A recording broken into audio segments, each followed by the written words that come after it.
दोस्तों नमस्कार। आपका पैसा कहाँ है?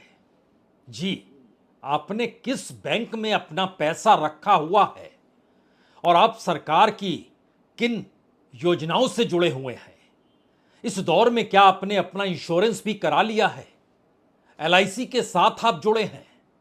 क्या कोई छोटा मोटा धंधा करते हैं या फिर आपको नौकरी मिल गई और कोई छोटा मोटा धंधा करते हैं तो उसमें कोई परेशानी तो नहीं है? कभी इनकम टैक्स वालों ने आपको कोई नोटिस तो नहीं भेजा है? और अगर कोई नोटिस भेजा गया है तो वो कितने बरस बीत गए उस नोटिस को लेकर और उस झंझट में फंसे हुए आपको? आपने पढ़ाई पूरी कर ली तो उसके बाद नौकरी आपको क्यों नहीं मिली? इस दौर में जो आपके यहां नौकरी करते करते रिटायर्ड हो गए, क्या वो पीएफ का पैसा अब निकाल रहे हैं? इस दौर में इस देश की टॉप यूनिवर्सिटी में आप जाते हैं, लेकिन क्या कभी आप एलुमनी से मिले हैं और उनसे पूछा है कि 20 बरस पहले जब रिसर्च होती थी, किसी क्षेत्र में कोई पीएचडी करता था या फिर लाइब्रेरी भी होती थी, तो उसके लिए अब कोई बजट है या नहीं है? और उस वक्त क्या था, इस दौर में क्या है? कमोवेश हर क्षेत्र में हो सकता है आप होटल भी जाते हो, पैसा आपके पास खूब होगा, आपको फिक्र नहीं होगी कि बिल की तरफ देख भी ले, लेकिन ऐसे भी लोगों की भरमार है जो छोटे छोटे होटलों में जाते हैं, लाइन होटल में जाते हैं। आप कभी बाजार गए हैं, खुदरा बाजार में, और आपने देखा है क्या कीमतें बढ़ी हैं सब्जी की? या फिर आप मंडी गए हैं और आपने देखा है वहां पर थोक में जो माल मिलता है उसकी कीमत भी कितनी बढ़ गई है? आज इन बातों का जिक्र हम आपसे क्यों कर रहे हैं? यह सवाल अब महत्वपूर्ण हो चला है। यह हवा अमेरिका की है, यह हवा जर्मनी की है, यह हवा फ्रांस की है, यह हवा जापान की है, यह हवा धीरे धीरे कनाडा की दिशा में भी जा रही है। इस हवा के हिस्से में अब ब्रिटेन भी आ रहा है। इस हिस्से के दायरे में भारत की इकोनॉमी भी आएगी, भारत का एक्सपोर्ट इंपोर्ट भी आएगा, भारत पे बढ़ता हुआ कर्ज भी आएगा, भारत के सरकारी खजाने में जो पैसा जमा है पूंजी के तौर पर, डॉलर के तौर पर, उसमें बढ़ोतरी होगी या कमी होगी? इस दौर में सोना कुछ कम हो गया तो क्या आपने खरीद लिया? इस दौर में क्या आपने कोई मकान खरीद लिया? इन सारे सवालों के इर्द गिर्द आज खुद को खड़ा कर लीजिए और एक वक्त सिर्फ इतना सोच लीजिए कि दरअसल मौजूदा सरकार इस देश में नागरिकों को क्या दे रही है और इस देश को क्या कह रही है। इस देश को जो कह रही है उसका लाभ किसे है, और जिसे उसका लाभ है उसका लाभ उसे कितनी बड़ी व्यापक तरीके से मिल रहा है।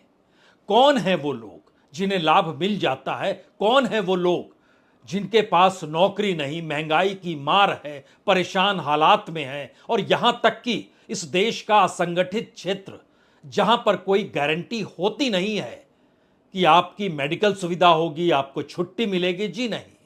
यानी सामाजिक तौर पर जो किसी भी देश के भीतर में सुरक्षा राज्य देता है, असंगठित क्षेत्र में नहीं होती है।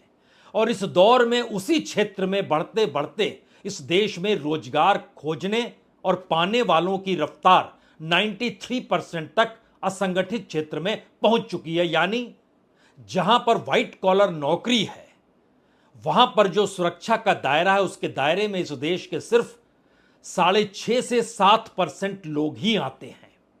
बाकी कैसे जीवन जी रहे हैं इसका कोई डाटा सरकार 2015 के बाद से इस देश के सामने लेकर आई नहीं है। सरकार का पूरा खांचा जो इस देश में चलता है वह एक लिहाज से उन आंकड़ों को बदलकर आपके सामने कहीं रखने का तो नहीं होता है।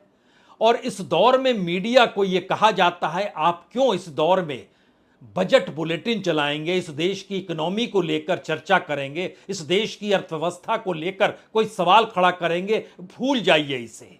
हम जो कह रहे हैं कहने दीजिए, अब उस पर चर्चा करने की जरूरत भी नहीं है। क्या यही काम इस देश में सरकार कर रही है? और इसीलिए आप किसी भी न्यूज़ चैनल या अखबारों के भीतर अब अपनी महंगाई, बेरोजगारी या मुफ्त और त्रासदी वाली हालात को छपा हुआ और लिखता हुआ देख नहीं पाते हैं और अब समझ नहीं पाते हैं कि इस देश के भीतर जो उनकी अपनी परेशानी आम लोगों की है, उस परेशानी से सरकार कितनी दूर है।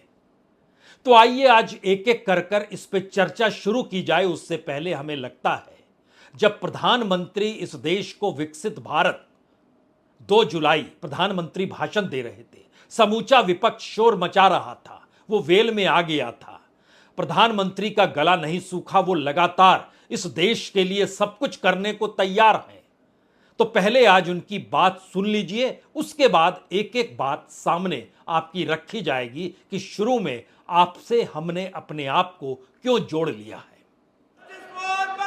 मैं देशवासियों को विश्वास दिलाता हूं कि विकसित भारत के जिस संकल्प को लेकर के हम चले हैं, उस संकल्प की पूर्ति के लिए हम भरसक प्रयास करेंगे, पूरी निष्ठा से करेंगे, पूरी ईमानदारी से करेंगे और हमारा समय का पल पल और हमारे शरीर का कण कण हम देशवासियों को विकसित भारत के सपने को पूरा करने के लगाएंगे।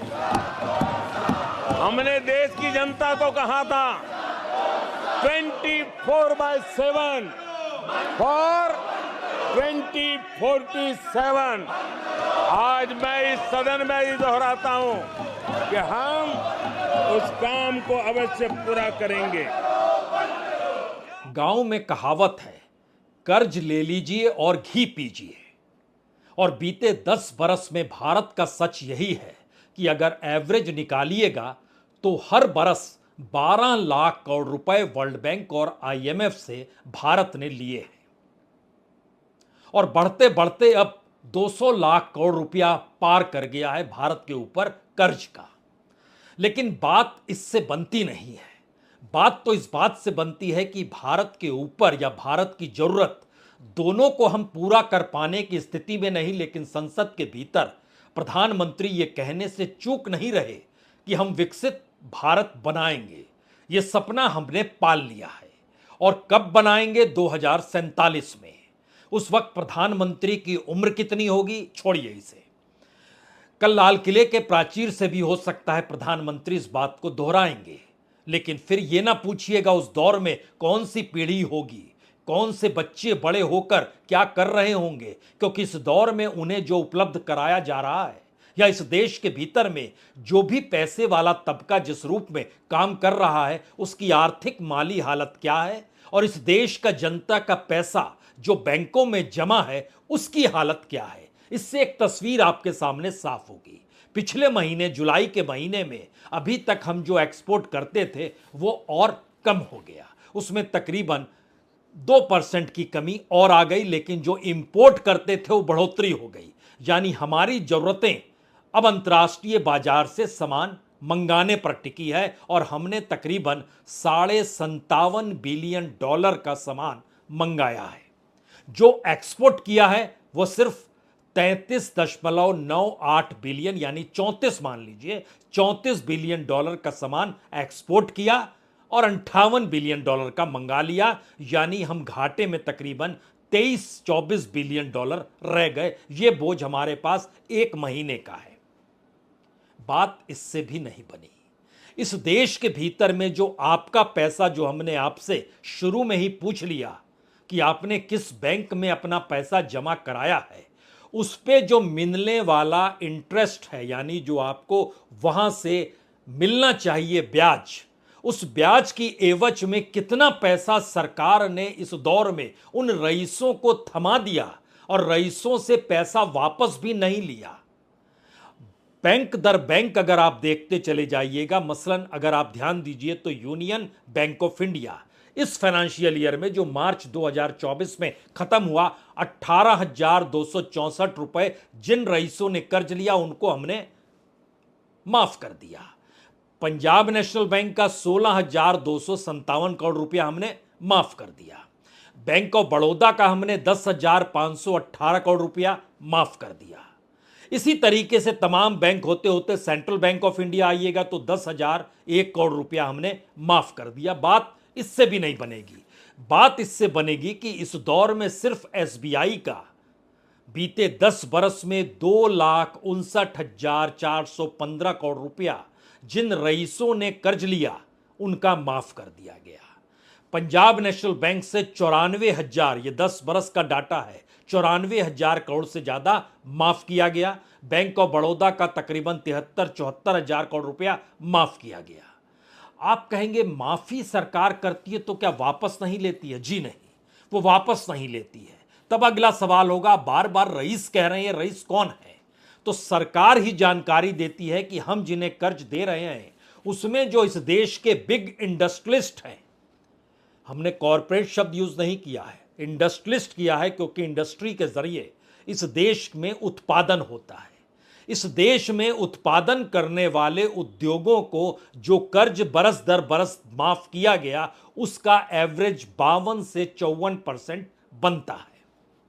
यानी इतना इस देश के भीतर में अब उद्योग सक्षम नहीं है कि वो उत्पादन करके अपनी इंडस्ट्री को चला सके, और ना चला पाने की एवज में वह सरकार से कर्ज ले लेते हैं और कर्ज लेने के बाद नहीं लौटा पाते हैं। सरकार को भी समझ नहीं आता है, इंडस्ट्री लगाए बैठा है, चलो कर्ज माफ कर दो तो माफ कर देते हैं।